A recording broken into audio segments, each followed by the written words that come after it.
dear students, this is Divang Shah from LG Institute of Engineering and Technology. We have been learning the subject basic electrical engineering, and we are in a continuation to learn about the AC circuits. Now, in our previous lecture, we have discussed about purely resistive circuit, purely inductive circuit, and purely capacitive circuit. Right now, in our today's session, we have to combine R, L, and C. So, in our first part of discussion, we are going to take a series combination of R and L, and then we apply the AC signal E is equal to V sine omega t. After that, we learn about the series combination of R and C, and subsequently learn about we combine R and C all together in a series. Right. So, let's first start with the so, dear students, we have been discussing about the AC circuits, where in our previous session we have discussed series RL circuit.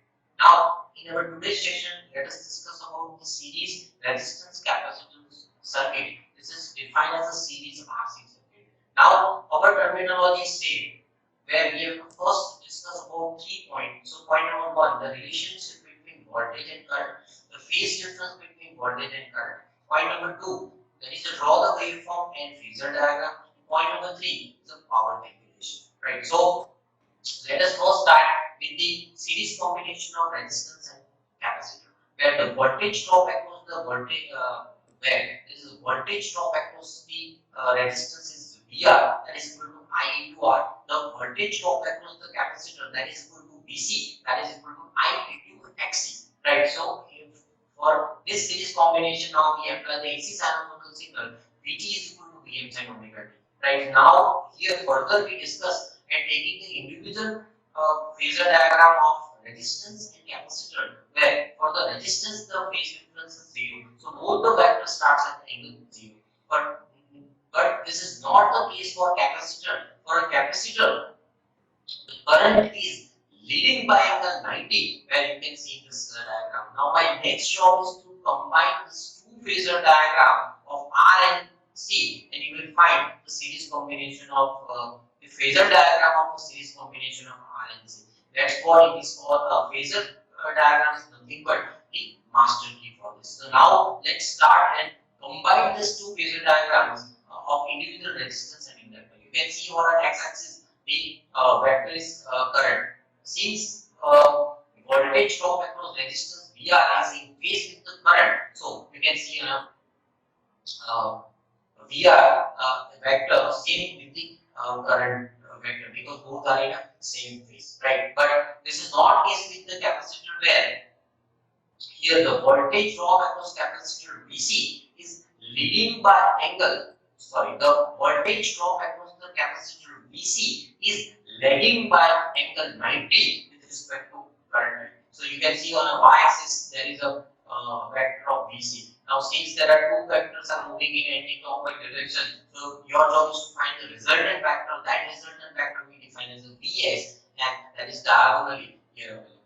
Right. So now from this triangle we can further going into detail. So before that we define here the difference between voltage and current. So here V is equal to Vm sin omega t, I is equal to Im sin omega t plus phi.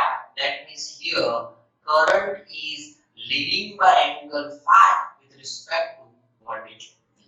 Right. So from this you can define here the value of current Im is equal to Vm by Z, where Z is defined as the impedance. So our next job is to draw the waveform with this respect, where you can define all the equations from the phasor diagram. So if we define here the waveform, where you can see the voltage V starts from the angle 0, but the current is already started with the angle plus phi. So here current is leading by angle phi with respect to voltage V.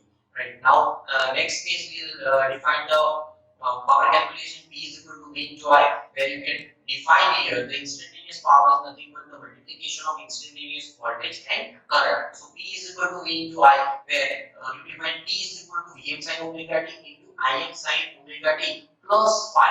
Right. So once you define this particular equation, you are now multiplying by 2 and dividing by 2. In this equation, you can find Pt is equal to 2 Vmi by 2 into sin omega t into sin omega t plus phi. Now, by taking 2 as we are converting into c minus c by the trigonometry, you can see Pt is equal to Vmi by 2 into cos phi minus cos 2 omega t plus phi.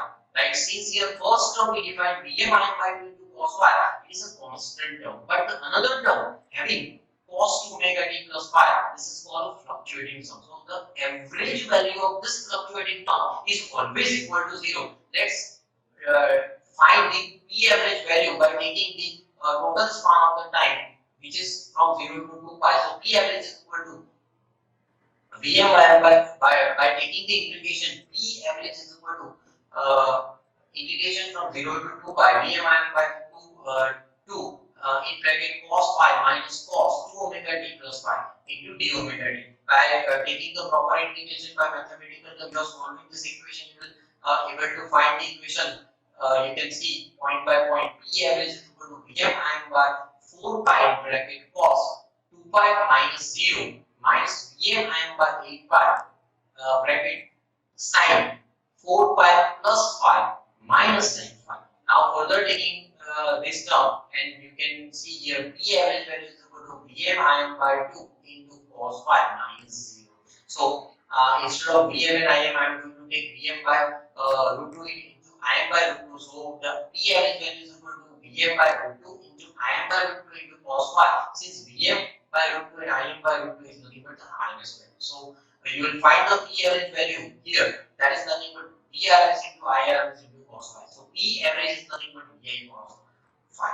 Right now we are further going into a detail of power calculation, where we need to find the power consumption by individual resistance, capacitor, and overall circuit power consumption. For that, we define here our phasor diagram. Now, from this phasor diagram, you can see you can extract a triangle like x-axis, y-axis, and the resultant value. So, from this, you can see that x is the cos component and y is the sine component. So, from this, you can be able to find total 3 individual triangle, which is defined as a vertex triangle, impedance triangle, and power triangle. So first we discuss about the vertex triangle, where x-axis is defined as a VR, that is equal to I into R. Same with the y-axis is defined as a VC, that is equal to I into XC, and the resultant factor V is defined as I into Z. From this you can see here total V is equal to under root VR square plus VC square. Since VR is equal to I into R and VC is equal to I into XC, so you will see here V is equal to I under root R square plus X square, where R square plus X square you can define as an impedance Z.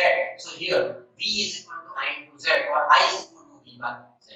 This is what the equation that you will get from this vertex triangle. Now since the current value is same throughout this series combination, so I remove the current from all the vectors, you can be able to find the impedance triangle, where you have a resistance, you have a capacitive reactance Xc, and the resultant vector as a impedance Z. So from this you can be able to write the equation of Z is equal to under root R square plus X square, and the resultant angle phi, that is equal to tan inverse Xc by R. Right now I am going to multiply this equation into all vector terms. From that I can be able to find the power triangle, and that power triangle you can see here from the x-axis is the real power, from the y-axis it is a reactive power, and the diagonal part, the resultant vector always give you the power consumption from the circuit. So my first term is defined as the real power. This is because of the resistance.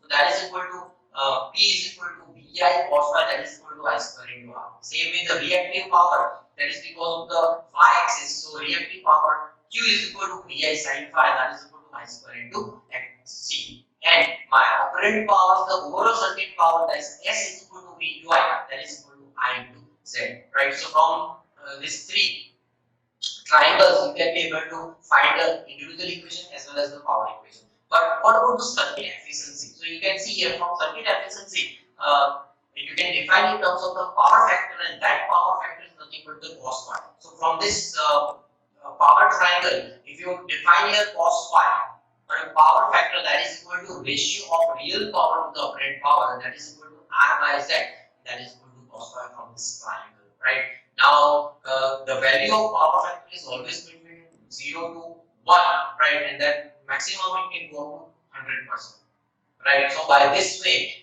if you design a very good series RLC circuit or series RL, series RC circuit, the power factor must be between 0.7 to 1, right? So the range of this power factor is from 0 to 1, right? Now we further discuss about the individual powers from this power triangle. So my first term we define as the real power is nothing but the multiplication of RMS values of voltage and current with the cos phi. So here real power or active power P is equal to VI cos phi, that is equal to I square into R, and unit in a watt or kilowatt. Same way in a reactive power, because of the component capacitor. So reactive power is nothing but Q is equal to VI sin phi, right? And that is equal to I square into XC. That is in terms of VAR or kVAR. It is a voltage ampere reactive part. And the overall circuit power consumption you define as apparent power, that is equal to S, and that is equal to V into I. Since you put the equation of V is equal to I into Z, then Z is equal to I square into Z. That is in a unit of VA, voltage ampere, right? So by this way, you can find the individual power consumption from the resistance, capacitor, and overall circuit, right? Thank you, dear students. If you have any comment, please write in the comment box. Thank you very much.